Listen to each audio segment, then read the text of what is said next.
Hello everybody, welcome on this YouTube channel. तो आज हम लोग इस वीडियो में देखेंगे साइंस के कुछ मस्ट इम्पोर्टेंट क्वेश्चन जो आपके एग्जाम के पॉइंट ऑफ व्यू से मस्ट इम्पोर्टेंट है। ठीक है, और अक्सर आपके एग्जाम में क्वेश्चन यहाँ से पूछे जाएंगे। ठीक है, तो वीडियो आप अंत तक देखेंगे। ठीक है, बिना किसी देरी के अपना हम लोग क्लास को आगे बढ़ाते हैं। ठीक है, और मैं आपको बता दूँ कि अगर आप इसमें से जितना भी क्वेश्चन अगर 75% भी कर लेते हैं तो आप समझिए कि आपकी तैयारी अच्छा है, बेटर है। ठीक है, आप कोई भी तैयारी कर रहे हो, एसएसजीडी हो गया है ना, आर्मी क्लर्क, एमटीएस, सीएचएसएल, मतलब कोई भी कॉम्पिटिटिव एग्जामिनेशन। ठीक है, अगर आप तैयारी कर रहे हो तो उसमें भी आपको यहाँ से क्वेश्चन देखने को मिलेंगे। ठीक है, सो बिना किसी देरी के आप अपना सेशन को आगे बढ़ाते हैं। देखिए, हमने क्वेश्चन को लिया है बायोलॉजी के कुछ मस्ट इम्पोर्टेंट क्वेश्चन, है ना, और केमिस्ट्री के कुछ मस्ट इम्पोर्टेंट क्वेश्चन। ठीक है, और फिजिक्स के, यानी कि बायोलॉजी, केमिस्ट्री, फिजिक्स, इस तरीक़ा से मतलब क्वेश्चन को मैं इसमें चूज किया हूँ ताकि आपको पढ़ने में आसानी हो, सुविधा हो। ठीक है, याद करने में आसानी हो। ठीक है, तो चलिए अपना क्लास को स्टार्ट करते हैं। जीव विज्ञान तथा जूलॉजी का पिता यानी father of biology and zoology कौन है? एरिस्टोटल। एरिस्टोटल इसको बोलते हैं, और अरस्तु भी बोलते हैं। ठीक है ना, एरिस्टोटल मस्ट इम्पोर्टेंट है, आप अवश्य इसको याद करेंगे। आपको पीडीएफ जो है इसका लिंक में मिल जाएंगे। ठीक है, कोशिका का पावर हाउस किसे कहते हैं? माइटोकॉन्ड्रिया, है ना, माइटोकॉन्ड्रिया। आरबीसी का कब्रगाह तिल्ली या स्प्लीन या प्लीहा कह सकते हैं। ठीक है, आरबीसी का जीवन काल होता है 120 दिन का। कितने दिन का? 120 दिन का। ठीक है, कितने दिन का? 120 दिन का। आरबीसी को एंथ्रोसाइट एरिथ्रोसाइट कहते हैं। क्या कहते हैं? एरिथ्रोसाइट। क्या कहते हैं? एरिथ्रोसाइट। ठीक है, एरिथ्रोसाइट। डब्ल्यूबीसी का जीवन काल 4 डेज का होता है। डब्ल्यूबीसी का मतलब वाइट ब्लड सेल्स या कॉर्पल्स, वाइट ब्लड कॉर्पल्स। आरबीसी का मतलब होता है रेड ब्लड कॉर्पल्स या सेल्स। ठीक है, डब्ल्यूबीसी को लिम्फोसाइट्स कहते हैं।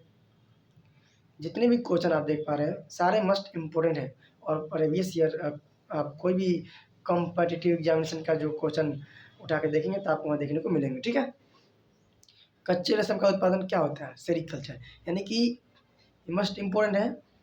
कच्चे रेशम का उत्पादन क्या होता है? सेरिकल्चर। अगर आपसे पूछेगा विटिकल्चर क्या होता है तो अंगूर का उत्पादन होता है। ठीक है, मस्ट इम्पोर्टेंट है, आप अवश्य इसको नोट कर लेंगे। ठीक है जी, मेरे अकॉर्डिंग अगर पूछेंगे आप तो मैं ये कहूँगा कि आप क्वेश्चन को देखते हुए नोट्स कर लेंगे अपने कॉपी में, क्योंकि पीडीएफ जगह हो जाती है। ठीक है ना, आप अवश्य नोट्स करेंगे सारे क्वेश्चन को। ठीक है ना, नोट्स करेंगे। ठीक है, मृत कोश का खोज सर्वप्रथम रॉबर्ट हुक ने 1665 ईस्वी में किया था।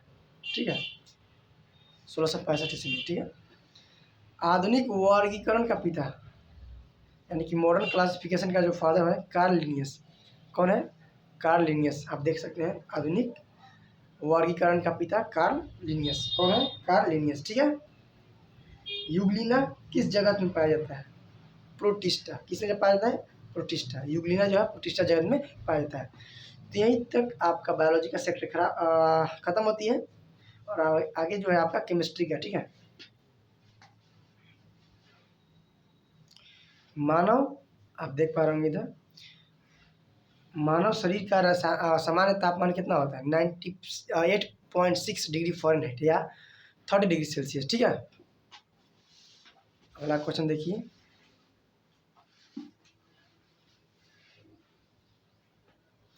गुप्त ऊष्मा का मात्रक जूल पर केजी या कैलोरी प्रति ग्राम होता है। ठीक है, जल का घनत्व होती है अधिकतम कब? जब 4 डिग्री सेल्सियस होती है ना, यानी 4 डिग्री सेल्सियस पर जल का घनत्व अधिकतम होता है। मस्ट इंपोर्टेंट क्वेश्चन है, मैक्सिमम एग्जाम में पूछा जा चुका है। ठीक है, अधिकतर एग्जाम में ये पूछा जा चुका है। ठीक है, कौन सी धातु कमरे के तापमान पर द्रव अवस्था में पाई जाती है? तो ये आपके पारा होता है। कौन सा होता है? पारा। ठीक है, और एग्जाम में पूछा कि आपसे कि कौन सी धातु को हाथ पर लेने से वो क्या होता है? पिघलने लगता है। तो गैलियम और सीजियम होता है। ठीक है, गैलियम। कौन सी अधातु विद्युत का चालन होता है? अधातु। क्या बोल रहा है? अधातु। तो ये आपका ग्रेफाइट हो जाएगा। आप सभी जानते हैं बैटरी में जो होता है क्या होता है? ग्रेफाइट होती है ना, बैटरी में शुष्क सेल जो होता है। जंग लगने से लोहे का भार पर क्या प्रभाव पड़ता है? तो बढ़ जाता है। क्या होता है? बढ़ जाता है। उसका भार क्या होता है? बढ़ जाता है। और पूछेगा कि कौन से अभिक्रिया पर, तो उपचयन अभिक्रिया। लोहे पर जंग लगना कौन सी अभिक्रिया? उपचयन, यानी कि ऑक्सीडेशन हो जाती है ना, उस पर ऑक्सीजन की परत बैठ जाती है।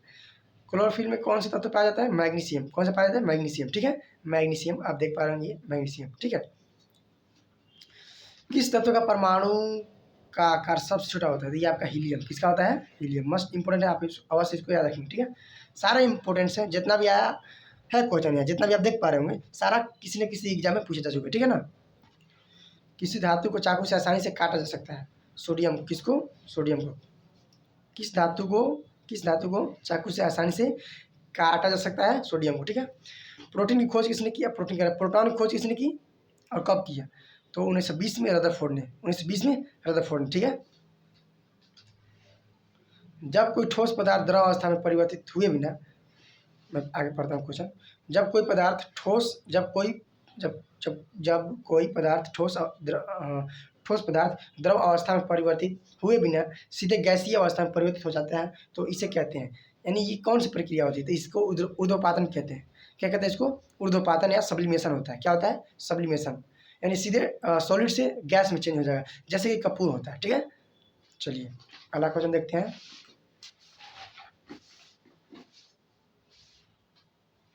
फिजिक्स का पार्ट आ गया है ना। आधारभूत राशियाँ कितनी होती है? 7। कितनी होती हैं? 7। मस्ट इंपोर्टेंट है, आपको बस इसको याद रखिए। ठीक है। ठीक है। ज्योति तीव्रता का मात्रक क्या होती है? कैंडेला। क्या होती है?